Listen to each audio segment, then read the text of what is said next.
Soldiers and family, listen, I decided I was going to get into the cigar reviews on the cigars I have first before I get into some others. So, what I'll be doing as time goes on, I'll be dealing with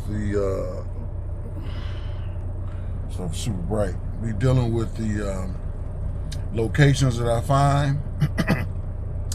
And I'm gonna grab a stogie out of those locations and let y'all know where the location is, what's happening with that one. You know, maybe even holler at the people that's on it, and then do a review. This one is a 1980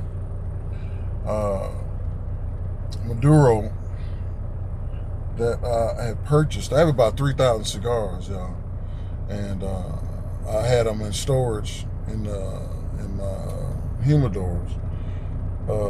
But that's not giving me no clarity on that. Let's see if I can get it cleared up.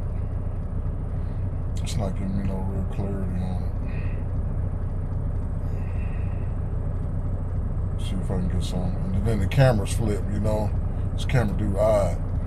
But it's a 1980 edition by Flor de Gonzalez. And I bought these. I bought a whole bunch of them. I smoked a lot of them too. Bought this back in 2013 in Oklahoma.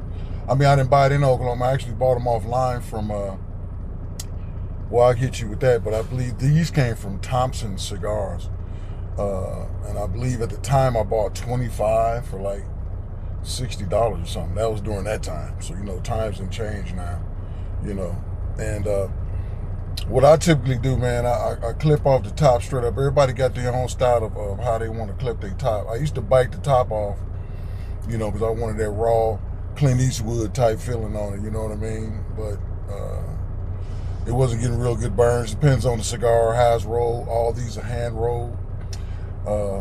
This one's, I had repacked them, and what I do is put them in a plastic bag like this, and I put cognac napkins in it. So I basically got a bag like this, and it's full of cigars. It's full of cigars, and I have them in a cooler. They're full of cigars, and I have them in a cooler, and I have them. I put a napkin, and I put cognac on a napkin, and a couple of napkins in there, and I wrap them up for a day. Then I pull them out from between the napkin, and I leave the napkin in there, but I roll it over or fold it over like you're seeing on that, so that the moisture from the water and the cognac get that cognac smell in your cigars, unless you guys got them sweet tips like them acids and all that. But, you know, do your thing. You know, it's not about what I like. It's about what you like. I'm just telling you what I do. So I have mine have a cognac smell on it. Yeah. And a cognac little taste to it.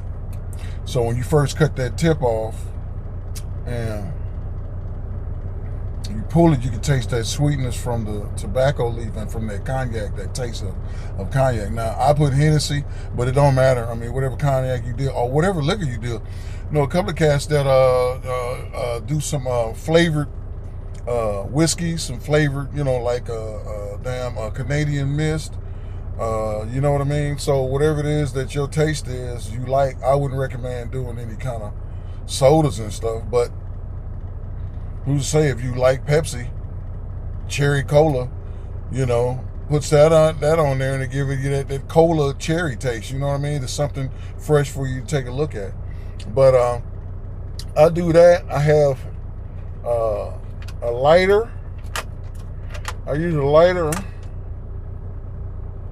A soft flame lighter, real soft in the flame, or I'll use wood matches, and I usually go with it like that. So I'm sitting here waiting at a dock, and they didn't tell me how long it's going to be. Looks like they might be pulling out. Sometimes they tell you can't smoke at these places, but nobody said nothing to me, and I'm in my truck. So I'm about to fire this up, and I'm gonna kick it. I'll probably do a part 2, but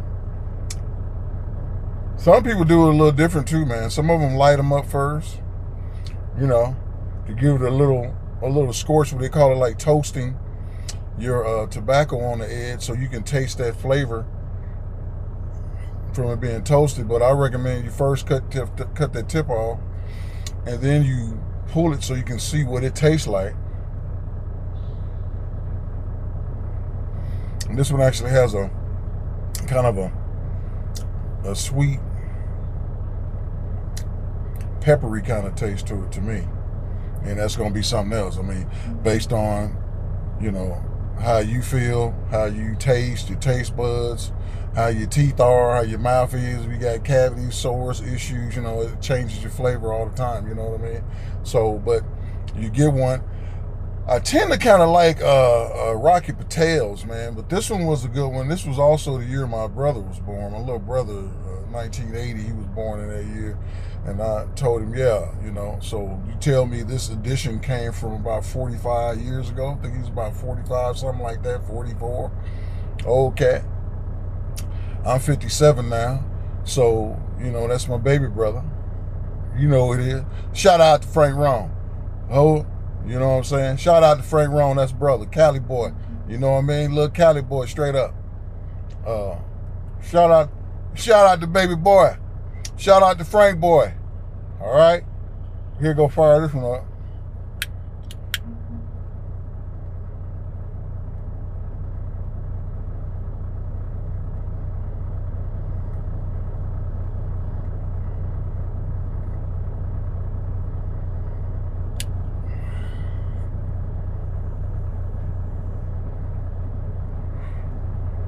Yeah, that's gonna be nice. Now,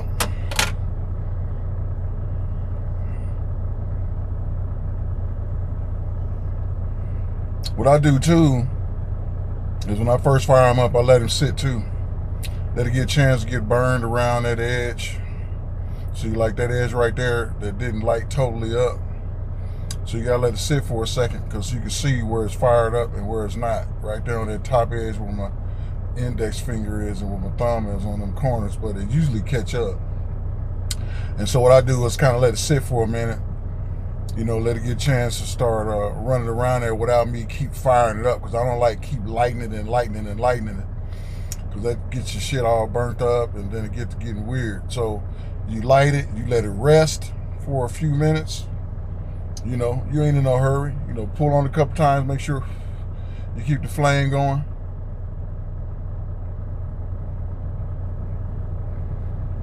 And sometimes you got to loosen up at the top if it's real tight. These are real tight. You know, these are real tight. These particular ones are real tight. And some folk, you know, will put a pin down the middle of it so that they can get the fire to come up through the middle. I don't really like doing that either. I don't really care necessarily for those, you know, pointed tip cuts and stuff like that. But that's me. You know, cut it the way it worked for you. You know what I mean? And one last thing before I go, because we coming up on 10 minutes, etiquette.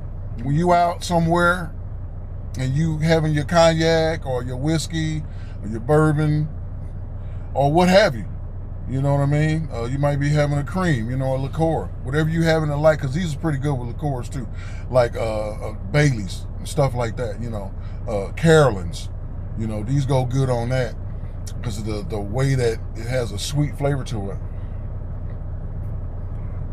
And I usually have a little Carolines to the side, and then have some cognac with a little Coke with it. And I kind of bang all three of them at the same time. Hit this, I hit the Carolina for that sweetness. Then I run it back with the cognac to wipe everything off for me. And have that cognac flavor left, and then you bang this one more time with it. You know what I mean? So I go through the ritual on that. And but the paper wrapper that's on here, depending on where you at, man, you know, it's, you know, some like leaving it on there because they like boss hogging and showing off or whatever it is that they have. And sometimes it's cool and sometimes it's not. But true etiquette on the cigar is to pull your paper. So you just had a straight leaf, and you had a straight leaf because it's about the cigar. You can talk about your cigar. You don't have to be flossing it. You know what I mean? Because if you flossing it, they're like the youngsters kind of do.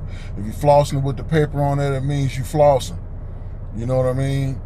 If you take the paper off, it's about you being boss hog, or you just chilling, you just getting it. You know what I mean? It ain't about trying to show off which one you got. Is Cohiba? Is it this, that, and the other, and all that other stuff? Because you know what you got. I mean, whether you spend $15, $20, $50, $50 on a cigar, or you pay $3, it don't matter. You in here kicking it with us. We pulling on leaves. You know what I mean? We burning leaves, and that's what it's all about.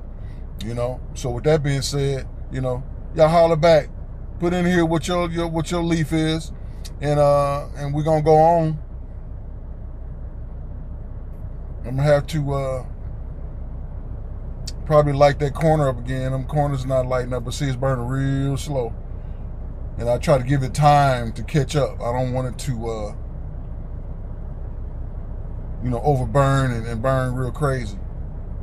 So it's burning slow, but I'm gonna have to fix it up.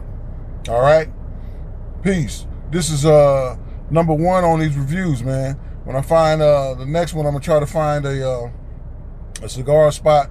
While I'm out traveling, I'm gonna start grabbing these cigar spots, go in and grab a leaf, you know what I mean, and talk to the people and let them know I'm doing, the burning leaf trucker, you know what I mean, straight up.